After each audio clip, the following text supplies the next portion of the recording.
Today is going to be a beautiful day. We're going to take this fucking gorgeous WA2000. We're going to sort out the barrel, sort out the rubber, and bump the power up just a little fucking bit. This is my all-time favourite rifle. This one's come in from a customer. I have my own one. In fact, I have two. I have loved this fucking gun since I saw it in the Living Daylights in 1987. Living Daylights is my second favourite Bond movie. Timothy Dalton is my favourite Bond.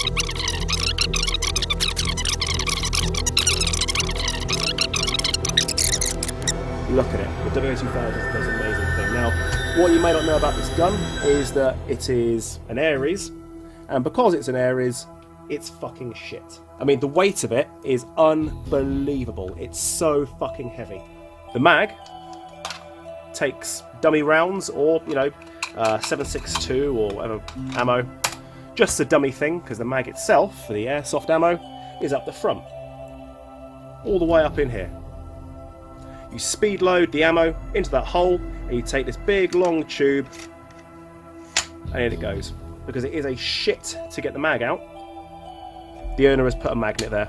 So, there it goes, look at that. That is a fucking stroke of genius. Because honestly, getting that mag out is an absolute vicious bitch. So literally that is amazing. I'm only going to change the parts I need to change. I'm also not going to make this any more powerful than 400 feet per second.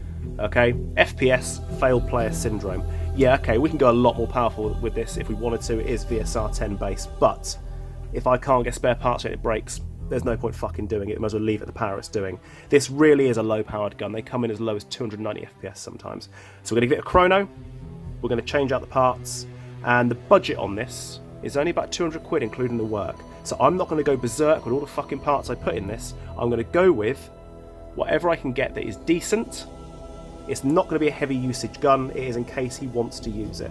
And we're going to use cheaper parts because I'd much rather the replacement parts fail and then we spend money later on replacing those parts than having to use heavy duty expensive parts that break something else that we can't fucking replace. Alright? So before you start with your shit, you shouldn't use that, oh my god, I don't give a shit. We're doing this so we can break the new parts, not the original parts.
$399. Just here is a tiny little arm, and you slide that backwards and forwards depending on how much hop you want. Now, that is on a spring and a bearing. And there is literally, I think it's only 7 little divots it can sit on, which means you have the choice of 7 hop settings. Now, I've tried packing the hop rubber really tight with something, I've tried using different rubbers. Unfortunately, you're stuck with one problem, and that is that you can have no hop, no hop, no hop, no hop, hop, hopping a 0.2 nice and straight, hopping a 0.3 nice and straight, and then infinite hop. I'm going to do it now. Ready? Check this out. This is turning hop off a little bit. Right? That has now made it no hop. And that would jump it up to around 480, 490. Okay, and then back to here. And that one little divot has put it down by about 20 or 30 FPS. And that is hopping a 2.5 nice and straight. And then this one here, that is now hopping a 0.4. And you're losing about 80 feet per second. So, as I relayed at the start of this video, and as I've spoken about it with the customer, he's more than happy at 380 feet per second. He'll be using 0.3s or 0.32s or something in it, and this will hop them, and it will take it out at distance. Might not have quite the same range, but let's face it, with no hop when this gun comes out the box, it's about 330 feet per second, and as soon as you set that hop, you're down to the mid-200s, because once again, Aries. But there it is, the most gorgeous rifle that anyone has ever created. This is perfect. It's perfect in every single way. There is nothing I do not like about the way this gun looks and feels, if it were real. Aries have done a shit job of it. But to stick it on your wall, fucking get it on your wall, because look at it. Look at it. Fucking gorgeous. Though naturally, mine is fucking nicer.